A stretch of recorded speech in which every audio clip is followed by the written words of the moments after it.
Close up ওয়ানের মঞ্চ থেকে উঠে আসা লোকসঙ্গীতের জনপ্রিয় শিল্পী সালমা সম্প্রতি তার দ্বিতীয় সংসার ভাঙনের ঘটনায় শোবিজ পাড়ায় চলছে নানা গুঞ্জন, বিভিন্ন মাধ্যমে ছড়াচ্ছে নানা তথ্য। এর আগে দীর্ঘদিন ধরেই সালমার দাম্পত্য জীবনে অশান্তির গুঞ্জন শোনা যাচ্ছিল। অবশেষে বিষয়টি প্রকাশ্যে আনেন তার স্বামী আইনজীবী সানাউল্লাহ নূর সাগর নিজেই। ৩০ জানুয়ারি নিজের সামাজিক মাধ্যমে দেয়া এক পোস্টে তিনি জানান, কণ্ঠশিল্পী সালমার সঙ্গে তার দাম্পত্য জীবনের সমাপ্তি ঘটেছে। জানা গেছে, পারিবারিক কলহের জেরে ৫ বছরের দাম্পত্য জীবনের ইতি টেনেছেন সালমার স্বামী আইনজীবী সানাউল্লাহ নূর সাগর।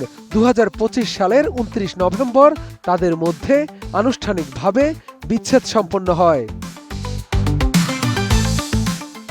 বিচ্ছেদের খবর প্রকাশ্যে আসার পরপরই প্রথম সন্তান স্নেহাকে নিয়ে আবেগঘন একটি পোস্ট দেন সালমা। সাধারণত ব্যক্তিগত জীবন ও সন্তানদের তিনি সামাজিক মাধ্যমে খুব একটা তুলে ধরেন না, তবে গত ৩১ ডিসেম্বর বড় মেয়ে স্নেহার জন্মদিন উপলক্ষে দেয়া দীর্ঘ পোস্টে মা হিসেবে নিজের আবেগঘন অনুভূতি প্রকাশ করেন এই শিল্পী। নোভা এলইডি টিভি, ঝকঝকে ছবি, নিখুঁত শব্দ, ৫ বছরের ওয়ারেন্টি। নোভা মানি সঠিক মান, নিশ্চিত সেবা। সামাজিক যোগাযোগ মাধ্যমের ওই পোস্টে সালমা লিখেন, আজকে আমার স্নেহা পাখির জন্মদিন, আমার বড় কন্যার, তুমি আমার প্রথম সন্তান। এই দিনে আমার কোল আলো করে এসেছিলে তুমি। তোমার মুখটা দেখার পর জীবন আমার পরিপূর্ণ হয়েছিল। কি মায়া ভরা মুখ, আমার কলিজা, আমার আত্মা, আমার নয়নের মণি।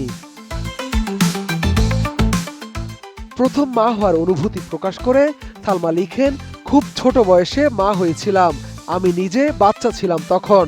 তোমাকে কেমন করে কোলে নিব, নরম শরীরে ব্যথা পাও যদি।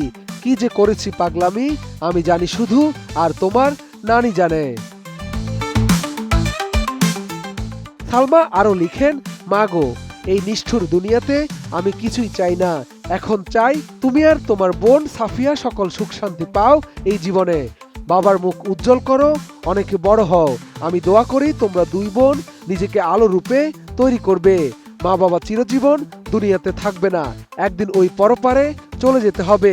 কেউ যেন বিপদে না ফেলতে পারে, নিজেকে এমন ভাবে তৈরি করবে যাতে তোমার চলার রাস্তা সহজ হয়।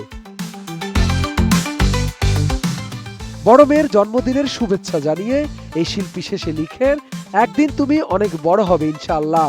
মায়ের আশীর্বাদ তোমার সাথে সবসময়। আমি যেদিন মারা যাব ওই দিন তোমার আর সাফিয়ার চোখ দিয়ে এই দুনিয়া দেখব। আমার স্নেহার জন্য সবাই দোয়া করবেন।